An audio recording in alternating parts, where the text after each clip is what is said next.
Rumpelstiltskin always says that magic comes with a price. But for this price, you can get a nice piece of jewelry. Use code ONCEPOD for 10% off your first order at Unusual Magic Jewelry on Etsy. Click the link in the description.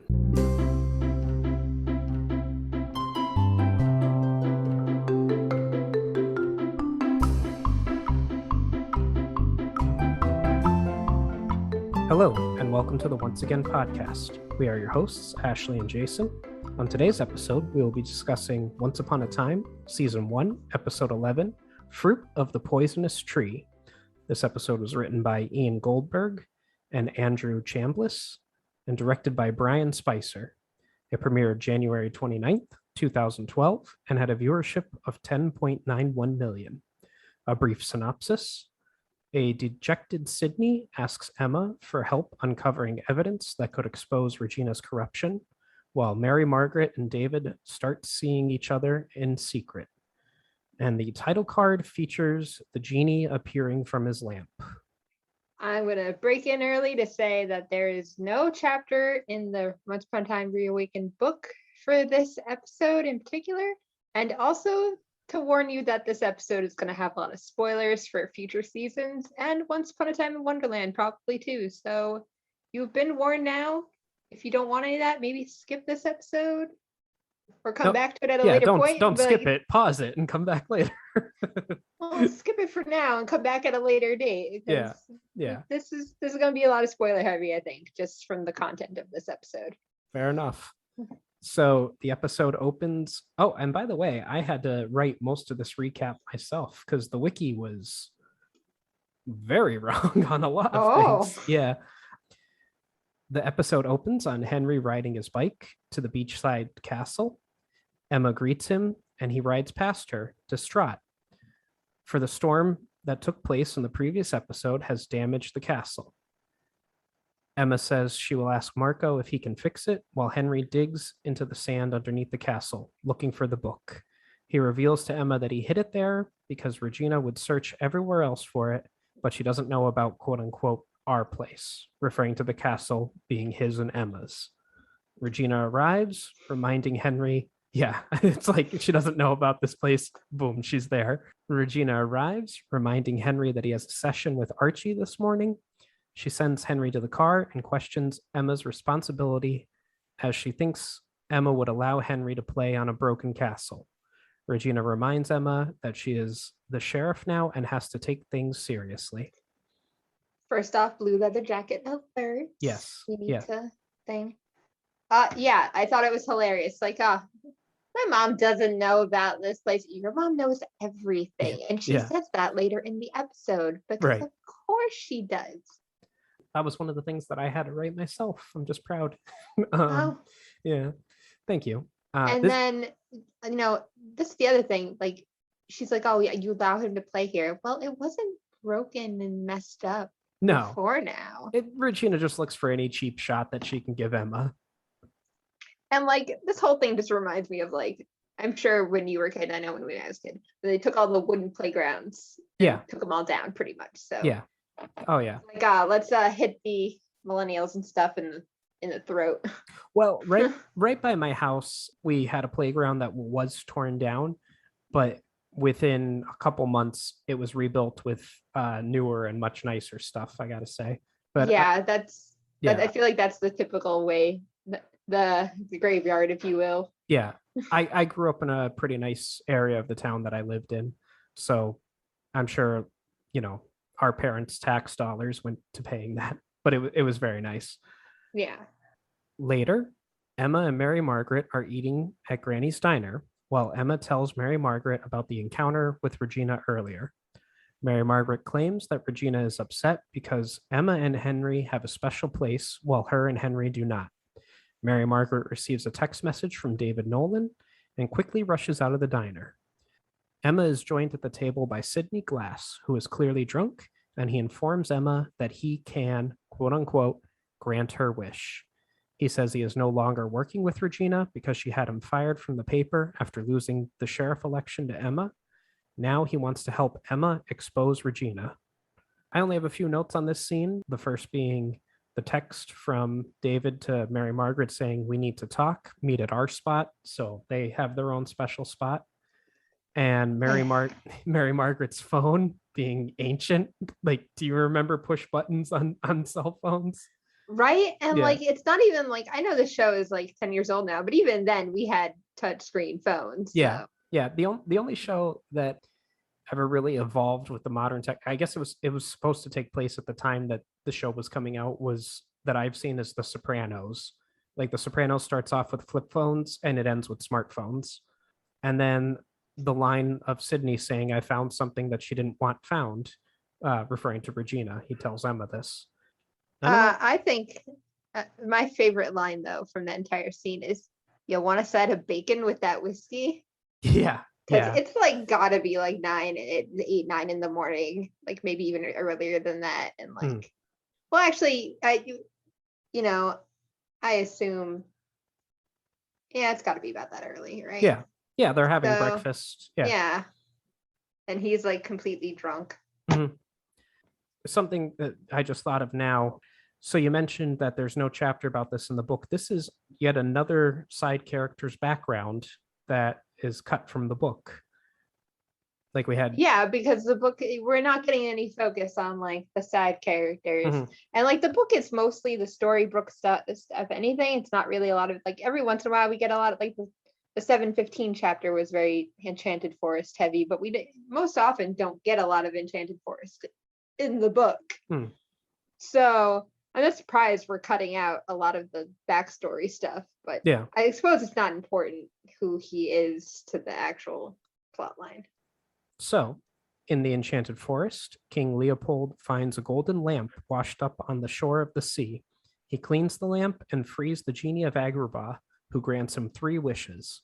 However, the king says he has everything he could possibly want and needs nothing more. He uses his first wish to free the genie, then his second wish to give away his third wish to the genie. He then brings the genie back to his castle and introduces him to Queen Regina and Snow White. So my notes here, I put the genie says that he has granted 1,001 wishes. And at first I was like, that's not mathematically divisible by 3. So people must have died or lost the lamp without getting all 3 wishes. And then I found out it's a reference to 1,001 nights. Yeah, I was actually going to say that's, yeah, I had that note. And then I liked the genie's line of saying every wish has a price, very similar to Rumpelstiltskin saying all magic comes with a price. I did love him saying he would never take the wish either. He's like, I have seen every wish I've ever granted pretty much go bad. I don't want to take this wish, but thank you for it. Also, Snow White's dad, kindest man alive. Oh my god. I'm kind of so far. Like, there's something that he does in this episode that made me go, oh, whoa. Yeah. Like definitely later on this episode, but like overall, good vibes. I think it's funny because later on the episode, it's like but would he really do this? Like, I know he's king, but would he really do this? I have notes about that too. So. Okay. And the last bit of trivia that I have here was that this episode reveals the evil queen's given name is Regina. Like, no one referred to her as Regina in the Enchanted Forest beforehand. So just that she has the same name in both lands. Well, of course she does, because she doesn't need to change it. It's her curse. And Regina means queen. So. Yep. Yeah. In Storybrooke, Henry Mills's castle is being torn down by Regina, not by hand, by people that are doing this. Henry is distraught because he has hidden the fairy tale book there, but the storm had washed it away. Regina's unilateral decisions about the town matters upset Emma, and she calls Sidney Glass to set up a meeting to find out a secret that'll help bring her down.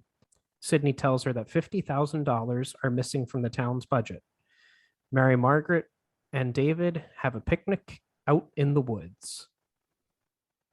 My only note about this scene was Mary Margaret to David, her line saying, "We have to figure out what we're doing," and David to Mary Margaret saying, "We will tomorrow," and then kissy kiss. They're so hopelessly romantic. I give Regina some credit here that she's obviously just trying to do the right thing, like tearing down a dilapidated structure that kids can play on. Like, right. like I get why Emma's frustrated in the moment, but at the same time I'm like, no. Sometimes bad people do good things. Yeah, no, you're right. It's definitely town safety and stuff, and as mayor, she's responsible for that. Again, don't know why she's there while it's being teared down, because this is like with the stuff with the mine and the tunnels. Like, why is she there? She's mayor. She has to She should oversee not, all. like, she has no reason to be there physically, though, at any point. No, she just wants to gloat. Back at the palace, it is the king's birthday. He tells Snow White that she is truly the fairest of them all. This upsets Regina, who leaves. The genie follows her out and gives her a mirror and tells her that she is the fairest in all the land. My only note here is a question saying, when the king said fairest to Snow, did he mean her looks or, in my opinion, more likely her kindness? I think he was meaning more like her kindness. Like, Yeah. maybe referring to like, oh, you look like your mother, but like you exude kindness and Well, like your mother did. He doesn't, yeah, he doesn't even say that she looks like her mother. Like, he doesn't mention anything about looks. I think that's Regina misinterpreting fairest. Also, all this man had to do was go, and my beautiful current wife, Regina. Yeah. Like, Well, Regina, this man gives Regina no credit in any moment, I swear. well, Regina says to the genie in this scene that she tries everything to make him happy. And I was just like, I don't want to be perverse, but we know based off previous episodes, Regina likes to get down, but her and the king sleep in separate beds. Do you think because he's an older man, what Regina tries to do to make him happy has no effect on him?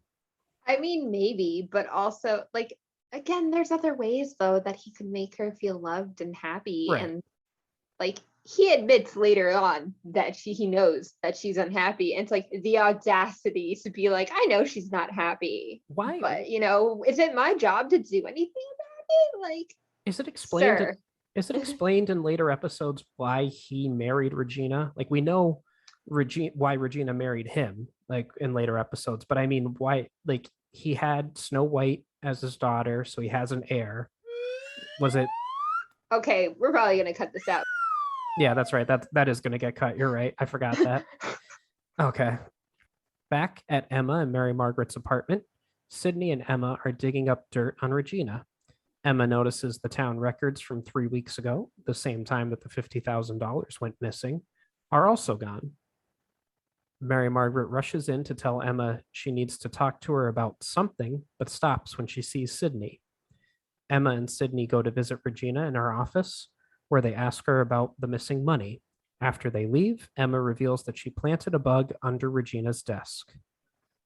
To be clear, the reason why the files are missing is because the fire happened exactly 3 weeks ago Yeah. And she said, oh, I probably took them out. And, there was a fire. Mm-hmm. That's right. So this sets the events of this episode 3 weeks after the episode Desperate Souls. Yes.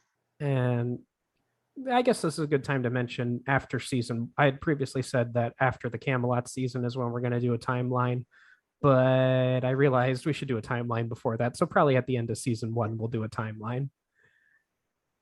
And my only other thing is Mary Margaret's line of saying, maybe you're doing something wrong, but if it's meant to be, if it's right, does that really make you a bad person? And then she takes a sip of her tea, like the Kermit the Frog meme. And the other two just looked at her like, like, what are you talking about? Yeah.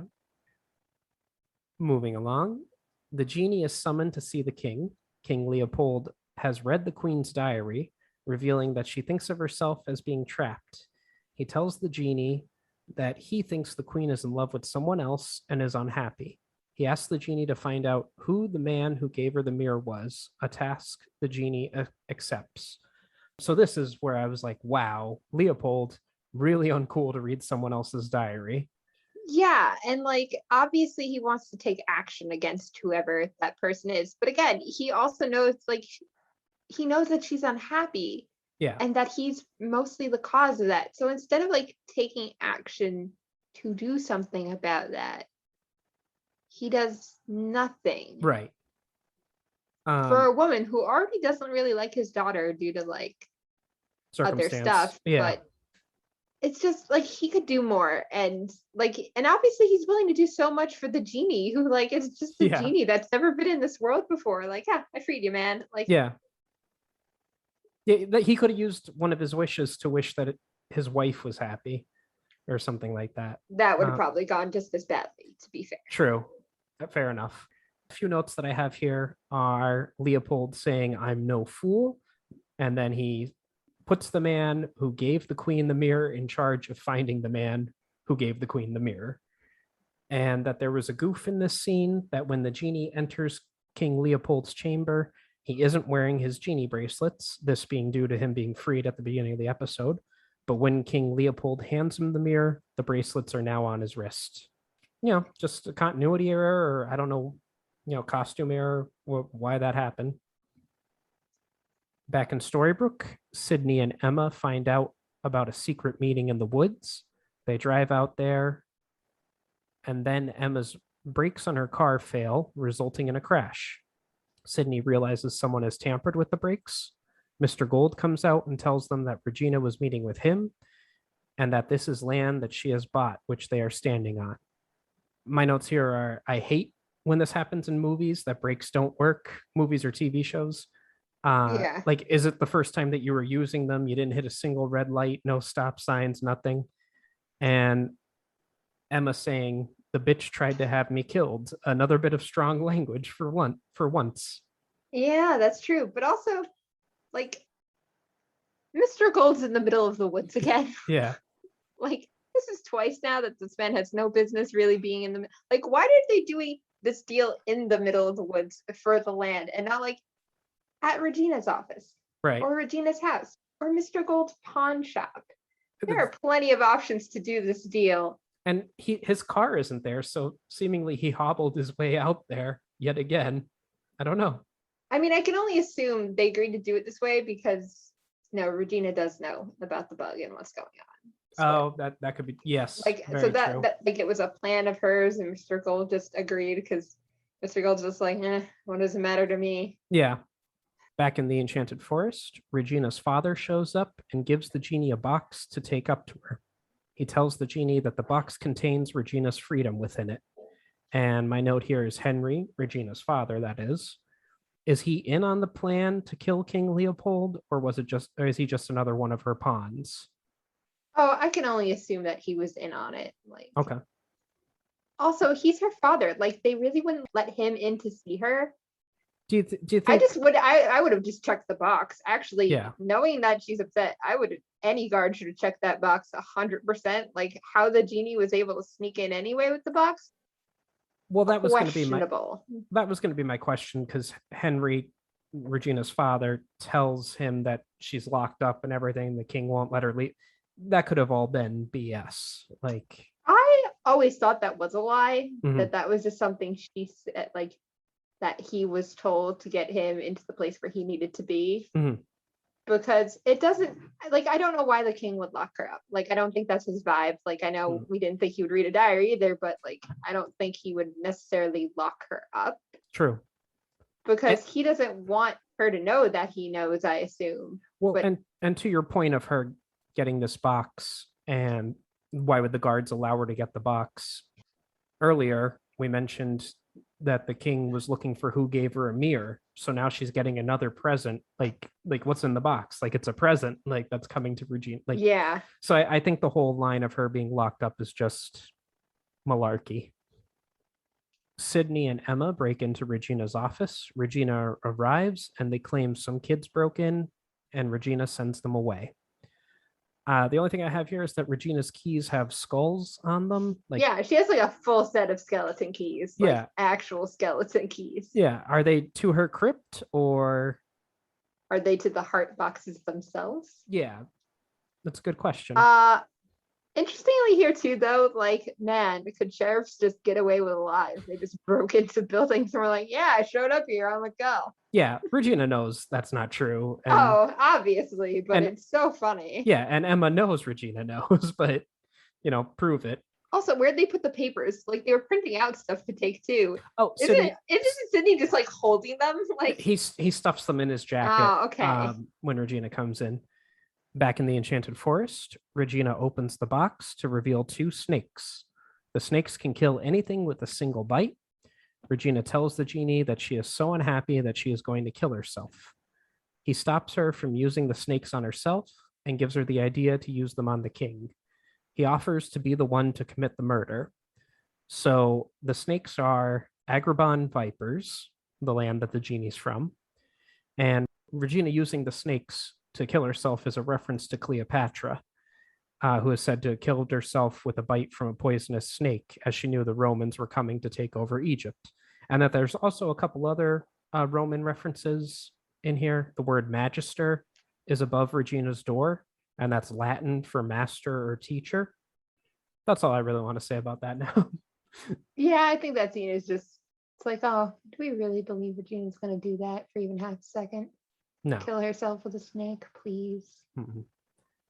Back in Storybrooke, Henry is sitting at Granny's diner when the stranger comes up to him. Henry questions him about why he has come to Storybrooke, but he declines to give an answer. Sydney and Emma find out that Regina is planning on building something.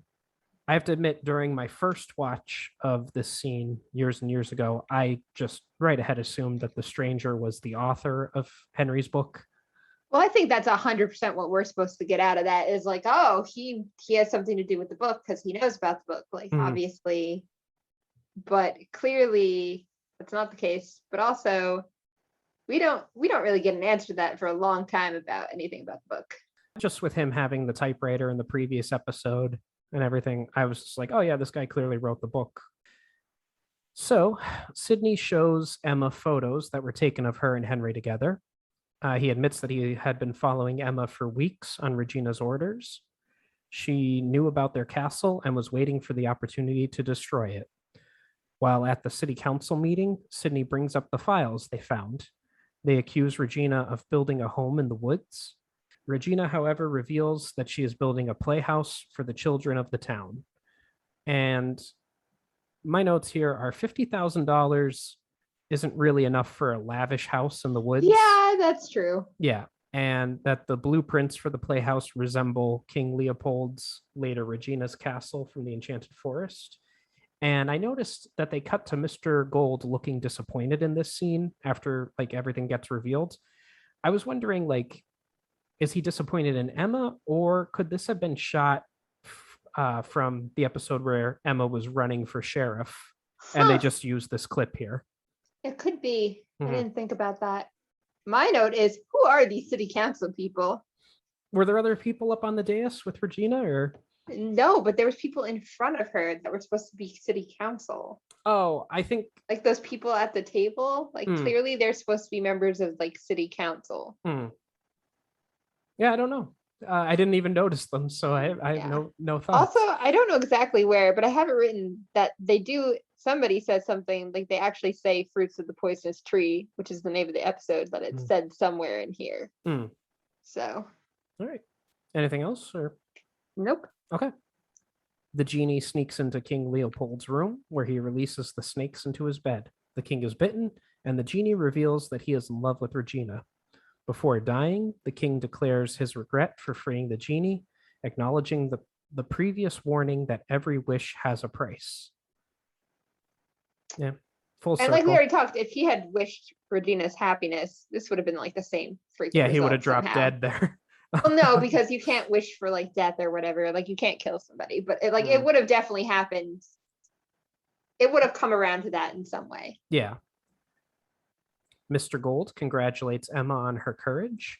Emma accuses Regina of messing with her brakes, but Regina appears to be ignorant of this. Regina tells Emma that she is no longer allowed to see Henry unless she has Regina's permission, or else she will take Emma to court and put a restraining order out against her. Emma tells Henry this news, and she promises him that she will try and find the book. It is revealed that the stranger is the one who has Henry's book. Sydney and Emma meet, and Sydney tells her that they are allies. So my notes here are Emma and Henry actually use the walkie-talkies in this scene. Yeah, which is great. Nice allusion back to the also, there is no way that play castle cost $50,000 unless it was the fee for getting it built so quickly. Yeah, it's so small, and like I'm like, where's literally anything? Like, there's barely any elements for those kids to play on. Like, what are they playing on? There's like a slide and a little bit of climbing. Like, that's it. There's nothing. It's all aesthetic to No. look like the castle. But Yeah. And this scene made me think we've seen characters drinking in Granny's before, but it made me want to look up what Maine's laws on alcohol sales are. Because I was like, can you actually like serve alcohol in a diner? And apparently you can in Maine. For those of you who don't, I'm from Pennsylvania, and Pennsylvania has really weird rules with alcohol. Some restaurants can have it, other ones can't. But the laws are Monday through Saturday, you can serve alcohol from 6 a.m. to 1 a.m. the next day. On Sundays, you can serve alcohol from 9 a.m. to 1 a.m. Monday. There are some exceptions when it comes to New Year's Eve. And the town of Cambridge permits beer sales all week. However, retailers may only sell wine and other alcoholic beverages on Sundays. And that there are also 60 completely dry municipalities in Maine. There are 500 municipalities overall. So that's about 12% of the state. huh, that's fascinating. Yeah. Thanks. No, it's just I went on a bit of a tangent because I was like, can you actually drink in a diner in Maine? And I wanted to know, and evidently you can. Going back to like having the book, Oh, the stranger having the book. there we go. Going back to the stranger having the book, do we think he was following Emma and Henry around, that he like knew where to go get it? Because I don't believe he just happened upon it. Like, He has clearly some tie to the book. I don't want to say much more than that, but this was one of the things that made me think he was the author of it, like that he had it and everything. He probably was. Well, I don't, because his motorcycle, they probably would have noticed that following them around. Listen, they didn't think Georgina knew where they were, and she popped out like 2 seconds later. So right. Well, they are oblivious. That's true. Who knows? He must have been following them around. That's got to be it. So the genie goes to tell Regina that they can be together. Regina tells him that the guards know that he has killed the king, and she tells him that they can never be together. The genie realizes that Regina set him up and that the murder would be traced back to him. He tells her that he cannot live without her. Regina says that she will never love him and he will never see her again. The genie then uses the wish that the king had given him. He wishes to be with her forever and never leave her side, which turns him into the mirror. She tells him that he will be with her forever. And to me, the only thing I wrote down was to look upon your face always. That's probably the line that turned the genie into the magic mirror. Oh, 100%. Mm-hmm. Finally, it is shown that Sydney is actually working with Regina. Sydney tells her that he will give her any information he can find. Regina replies that she doesn't know what she would do without him. And my note here, Regina puts her hand on his leg, and the look on Sydney's face, he is completely DTF. Yeah, well, she needs a new Graham. I mean, yeah, obviously, David's not volunteering too heavily at the animal shelter. No, he's not. No. Anything else you'd like to say about that? She already knew what everything that Emma was doing, so I don't know why we had to go through all this to like figure it out. Like, I don't understand. No. There were 2 deleted scenes for this episode. There was a scene with Mr. K. He was the record keeper in a previous episode. However, the actor was still listed in the press release. And then there was a scene with Prince Charming dressed in royal attire, carrying a sword in an unidentified throne room. And that was cut from the episode. I was like, why would that even be in this? Like, yeah, this episode really wasn't Charming centric in any way. It also doesn't really line up unless it was supposed to be James, his twin brother. Because maybe, like, Charming would still be Shepherd Boy. Yeah. Anything else you'd like to say? So now that we're at the end, I was very good about not spoiling too much there throughout the episode. One of the things that really stuck out to me right away was that the genie was calling himself the genie of Agrabah. But we know there's other genies of Agrabah from Once Upon a Time in Wonderland, where we have quite a few genies. we also kind of understand how people are made into genies at that point. So assuming the same thing happened to Sydney as well, I assume he needed the magic water from the well. Yeah. But also, I think it's just interesting that we get Agrabah here, but like not in its full. And I know that that's probably why it doesn't really matter. Like they basically retcon this a little bit later, and we don't get a lot of Sydney in later seasons to begin with. Was it the actual water? I might be misremembering this, but was it the actual water from the? Oh, it was. Never mind. I'm getting two storylines confused. The water has to be given to them. Yeah. By the witch at the well or whatever, and right. If they steal it, she basically turns people into genies for doing that. Yeah. Is the plot there. Yeah, it's interesting once we get into Wonderland, the differences between that and Once Prime. It raises a lot of questions about timelines and characters. Obviously this genie too was meant to be based more so off Aladdin Disney movie genie than the other genies we see later. Yeah, the whole being freed and it comes off his wrists and everything. Yeah. So maybe that's it. I mean, I don't remember if Cyrus or any of the other genies say they're the genie of Agrabah too, because maybe that's just that's the line, because who knows who's picking up the bottle or where the bottle has gone. Yeah, it's something we'll have to pay attention to when we get to Wonderland.